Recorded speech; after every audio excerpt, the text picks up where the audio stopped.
নমস্কার, আমি বাসন্তীর নতুন রেসিপিতে আবারও আপনাদেরকে স্বাগত জানাই। আজকের একটা রেসিপি বানাতে চলেছি। আপনারা চাইলে ফেসবুক বা ইউটিউব থেকেই এই রেসিপিটা সংগ্রহ করতে পারেন। তো একবার আমার মতো বানিয়ে আপনারা দেখুন। খুব কম সময় বা কম খরচের মধ্যে এই রেসিপিটা বানিয়ে নিলে দেখবেন খেতে খুবই দুর্দান্ত লাগে। তো এই রেসিপিটা হচ্ছে বাটা মাছের ভাজা, আর এটা খেতে খুবই দুর্দান্ত লাগে। তো আর দেরি না করে রেসিপিটা বানানো শুরু করা যাক। তো দেখুন, এখানে আমি 500 গ্রামের মতো বাটা মাছ নিয়ে নিচ্ছি, আর এই বাটা মাছটা হচ্ছে আমাদের পুকুরেরই মাছ। তো আপনারা চাইলে মাছটা কিনেও ব্যবহার করতে পারেন। তো অবশ্যই এই রেসিপিটা বানিয়ে কমেন্টে জানাবেন। যাদের পুকুর নেই তারাও কিনে এই রেসিপিটা বানিয়ে নিতে পারেন। তো দেখুন, মাঝখান থেকে আমি এইরকম ছোট ছোট করে কেটে নিয়েছি, তাহলে লবণ হলুদটা বেশ ভালোভাবে মাছের ভেতরে ঢুকে যাবে, খেতে আরও দুর্দান্ত লাগবে।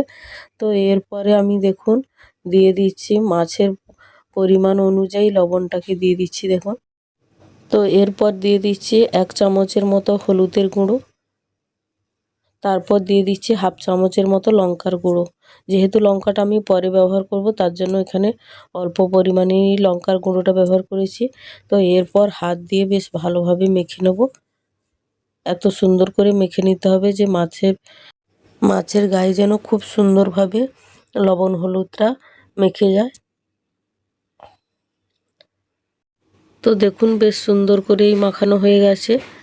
তো এরপর আমি এটাকে রেখে গ্যাসের ধারে চলে যাব। তো গ্যাসটাকে আমি অন করে দিচ্ছি দেখুন। অন করা হয়ে গেছে। এখানে আমি নিয়ে নিচ্ছি একটা লোহার কড়া। তো লোহার কড়াতে মাছটা ভাজলে খুবই সুন্দর ভাজা হবে। তো দেখুন, কড়াটা গরম হওয়া অবধি অপেক্ষা করব। আর দেখুন, কড়াটা গরম হয়ে গেছে। এরপর আমি দিয়ে দিচ্ছি সর্ষের তেল। তো মাছটা ভাজার মতো অনুযায়ী আপনারা তেলটা দেবেন। তো এরপর তেলটা গরম হওয়া অবধি আমি অপেক্ষা করব। তো দেখুন, তেলটা গরম হয়ে গেছে। এরপর আমি মাছগুলো একে একে ছেড়ে দিচ্ছি। তো আঁচটাকে আমি এই পর্যায়ে একটু কমিয়ে দিয়েছি। তো এরপর আমি সবগুলো মাছকে দিয়ে দিলাম। তো এরপর আমি বেশ এপিট ওপিট করে ভালোভাবে ভেজে নেব। দেখুন, একদিকটা ভালোভাবে ভাজা হয়ে গেছে। এরপর আমি মাছগুলোকে উল্টে নিচ্ছি। আপনারা চেষ্টা করবেন মাছের গায়ে যেন একেবারে লেগে কালো না হয়ে যায়, এটাই আপনারা লক্ষ্য রাখবেন। আর লালচে করে ভেজে নেওয়ার চেষ্টা করবেন। তো আমি সবগুলো মাছকে এরকমভাবে উল্টে নিচ্ছি। তো ওদিকে মাছটা ভাজা হতে হতে আমি একটা মশলা বানিয়ে নেব। তার জন্য একটা বাটি নিয়ে নিয়েছি। আর বাটির মধ্যে আমি নিয়ে নিচ্ছি 3 টেবিল চামচের মতো পেঁয়াজ বাটা। আমি পেঁয়াজটাকে আগে থেকে বেটে রেখেছি। আপনারা চাইলে মিক্সিতেও বেটে নিতে পারেন বা শিলের মধ্যেও বেটে নিতে পারেন।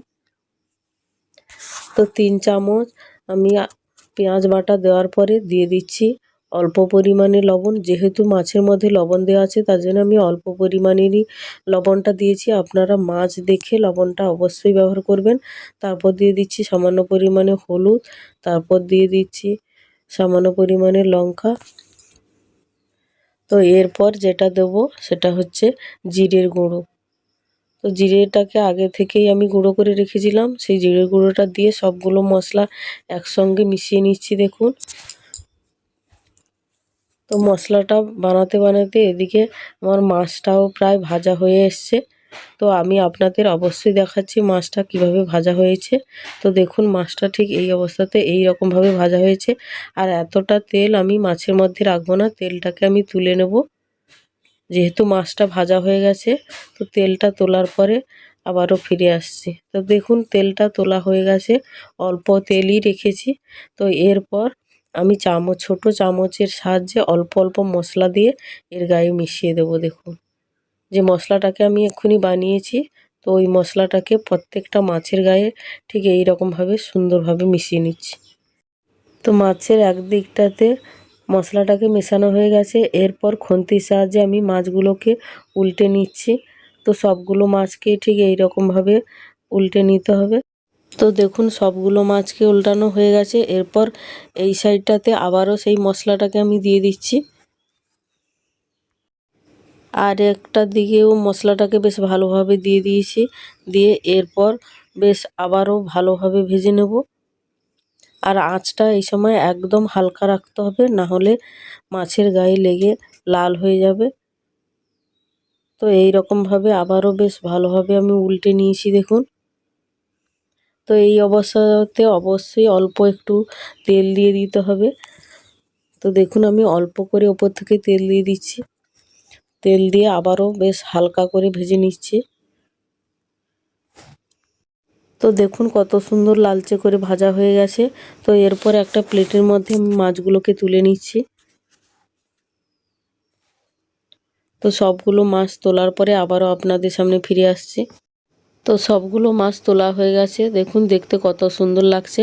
আর গরম ভাতে তো খেতে এত দুর্দান্ত লাগবে সেটা ভাবাই যায় না।